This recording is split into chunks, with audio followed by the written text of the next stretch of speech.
Salut toi! Voilà, je suis contente de te retrouver aujourd'hui. En fait, je voulais te parler de quelque chose qui me tenait vraiment très à cœur.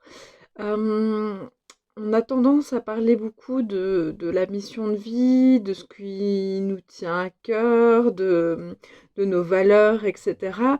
Et on a souvent du mal à répondre à toutes ces questions. Quelles sont nos valeurs? Quelle est notre mission de vie? Euh, et en fait, ouais, il y a plein d'exercices sympas pour pouvoir y répondre, des questions, etc. Mais si on n'a pas spécialement accès à ces questions ou ces exercices, je pense que un des moyens les plus efficaces pour connaître vraiment qui tu es et ce qui t'anime, en fait, c'est de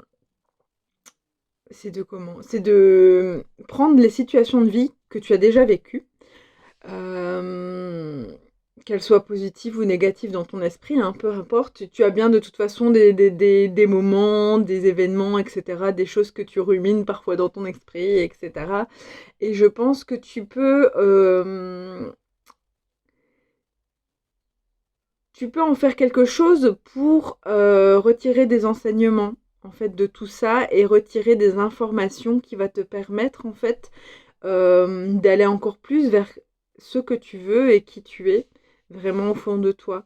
Donc c'est de prendre un événement. Donc tu le décris de fond en comble, tu élabores vraiment. Ça peut être juste dans ton esprit, hein, t'es pas obligé de l'écrire, tu fonctionnes vraiment comme tu le souhaites. Mais ça doit être d'analyser un peu cet événement dans tous les sens pour voir vraiment ce qui t'a fait super plaisir dans cet événement, ce qui t'a peut-être super ennuyé, ce qui t'a carrément fait chier. Euh, Voir le bien que ça peut apporter ou le type de personne que tu n'as plus envie de côtoyer ou justement quels sont les éléments qui ont fait que tu as passé un super moment avec une personne ou alors quelles sont les ressources que tu as utilisées dans ce moment, tes talents, ou alors si ça a été vraiment un challenge, un défi et que tu as réussi à le relever, qu'est-ce qui a fait que tu as réussi à le relever?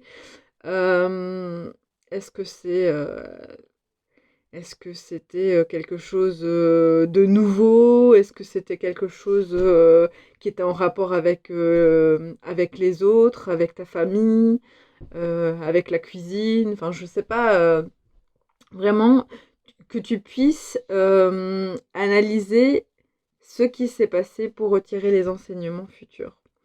Et donc, ça peut être, j'ai parlé des compétences, etc., mais ça peut aussi être des qualités ou des faiblesses.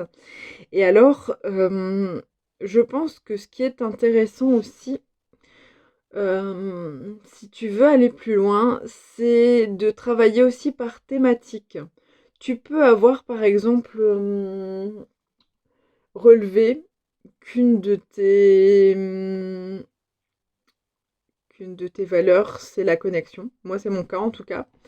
Et en fait, ce que je me suis dit, c'est que il y avait des incohérences parce que il y a des moments où j'ai vraiment, vraiment pas envie de répondre à un message ou de, de me connecter à une personne, etc. Et c'est pas spécialement la personne parce que c'est souvent des personnes que j'apprécie, etc. Et donc, du coup, il y avait un certain paradoxe et j'arrivais pas à comprendre pourquoi j'aimais autant la connexion avec les autres et pourquoi il y avait autant des moments où j'avais vraiment, vraiment pas envie que ça se passe. Et donc je me suis rendu compte que si j'affinais, il y avait plein de choses qui pouvaient se mettre en place. Qu'est-ce qu'il y avait? C'est marrant ça. Euh, Déjà, il y avait une certaine forme de nouveauté que j'aime bien, qui fait partie de la curiosité, l'apprentissage, etc.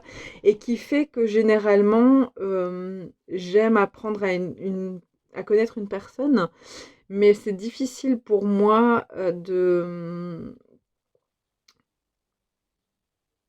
d'avoir des relations en fait très euh, sur le long terme, c'est ça que je veux dire. Et donc je comprenais pas non plus. Et donc il y avait toute cette forme de nouveauté, de curiosité, d'apprentissage qui faisait que c'était un peu compliqué pour moi ce type de relations, enfin les relations à long terme. Euh, voilà, enfin, j'en ai déduit plein de choses, hein. Euh, Qu'est-ce qu'il y a?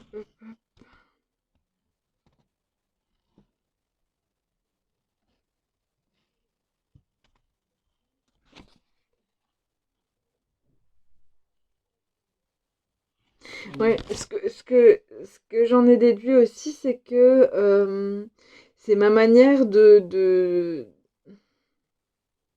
faire finalement. Euh, je, je me perds un petit peu, hein, mais c'est pas grave. Euh, ah oui, oui, oui, voilà. Ce que je voulais vraiment évoquer, c'est que pour moi, au niveau de la connexion, c'est super important pour moi. Mais par contre, je me suis rendu compte que la solitude, le besoin de me retrouver moi, c'était aussi super important. Et donc, c'est un peu antagoniste, mais le tout, en fait, c'est de pouvoir équilibrer les choses dans sa vie. Et donc, euh, quand tu connais ce genre de choses, que tu as besoin de te retrouver toi, mais en même temps, tu as besoin d'être en connexion avec les autres, il suffit d'un peu organiser ta vie pour que les choses soient équilibrées. Pas faire genre toute une journée rien qu'avec les autres, parce qu'à un moment donné, tu vas péter un câble et tu vas te dire, bah, j'ai pas eu le temps de m'occuper de moi, ça va pas. Donc voilà, et je pense que c'est important vraiment d'analyser justement sa vie pour justement, comme je disais au tout début, en retirer les enseignements et mieux avancer vers qui on est vraiment et pour ne pas aussi projeter ou promettre des choses à des personnes que finalement tu ne tiendras pas, que tu n'arriveras pas à tenir parce que bah voilà, c'est pas toi. Voilà. C'est plein de petites choses comme ça que j'avais à dire. J'espère que ça vous est utile. Et revenez vers moi si vous avez besoin d'autres précisions alors, parce que j'ai l'impression de m'être un petit peu perdue là à la fin. C'est pas très grave, j'assume. Allez, à bientôt. Je vous fais des gros bisous. Ciao.